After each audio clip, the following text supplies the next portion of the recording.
2024 সালে জুলাই আন্দোলনের সময় আমি একজন ইন্টার্ন চিকিৎসক ছিলাম। তো যখন জুলাই আন্দোলন একদম 16 জুলাই যখন রংপুরে আবু সাইদ শহীদ হয়, তখন পুরা দেশে মোটামুটি আন্দোলনটা ছড়িয়ে পড়ে।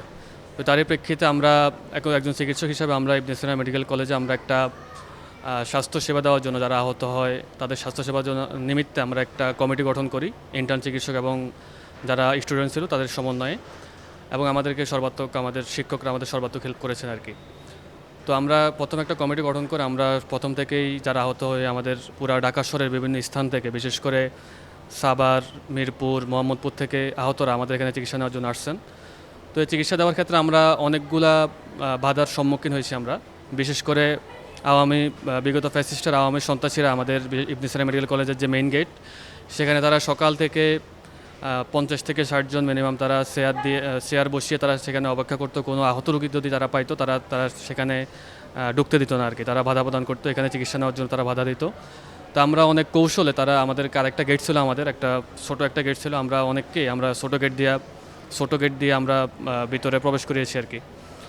তো আরেকটা বিষয় ছিল, তারা ভিতরে আসে বাঁশ নিয়ে, লাঠি নিয়ে, হকি স্টিক নিয়ে তারা ভিতরে আসতো। আওয়ামী সন্ত্রাসীরা তারা এসে দেখতো যে কোনো জুলাই আন্দোলনের কোনো শিক্ষার্থী ভর্তি আছে কিনা, কেউ আহত অবস্থায় কেউ আসতো কিনা। যদি কাউকে পাইতো তারা সেখানে তারা মারধর করতো এবং মারধর করে তারা এখান থেকে বের করে দিত। তারা বলতো যে এখানে চিকিৎসা নেওয়া যাবে না, আপনারা এখান থেকে চলে যান, কোনো আহত রোগী যেন চিকিৎসা না পায় এখানে।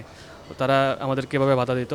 তো আমরা সর্বাত্মক আমরা যতটুকু পারছি, যারা আহত আসতো আমরা এখানে বিভিন্ন কৌশল অবলম্বন করতাম, তাদেরকে বিভিন্ন অন্যান্য ফেক পরিচয় আমরা ভিতরে ঢুকাইতাম।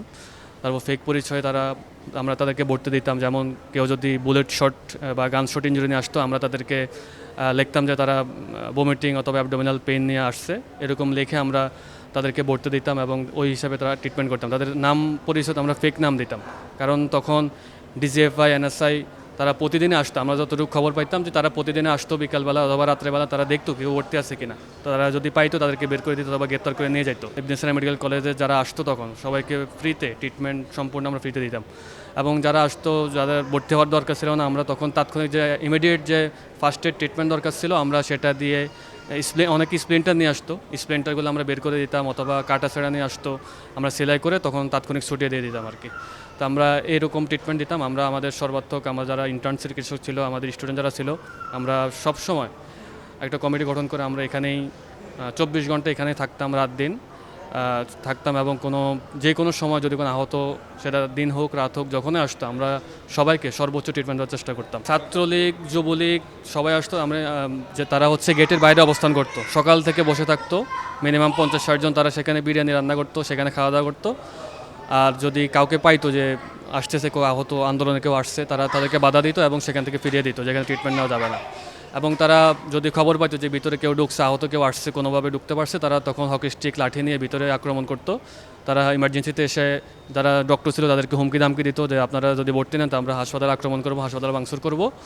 আর তারা সবগুলা ইমার্জেন্সি যে বেডগুলো ছিল তারা পর্দা উঠিয়ে সবগুলো চেক করতো যে ভিতরে কে আছে, ইমার্জেন্সি যে ওটি ছিল ওটির ভিতরে কেউ আছে কিনা, তারা চেক করতো। লাঠি ছটা নিয়ে আমাদেরকে হুমকি দামকি দিয়ে যেত আর কি, যে কেউ যদি আসে তাহলে আপনাদের খবর আছে, আপনারা যদি যখন হসপিটাল থেকে বের হবেন আপনাদেরকে আমরা আক্রমণ করবো, আপনাদেরকে মারধর করবো। এভাবে তারা বাধা দিত আর কি আমাদেরকে।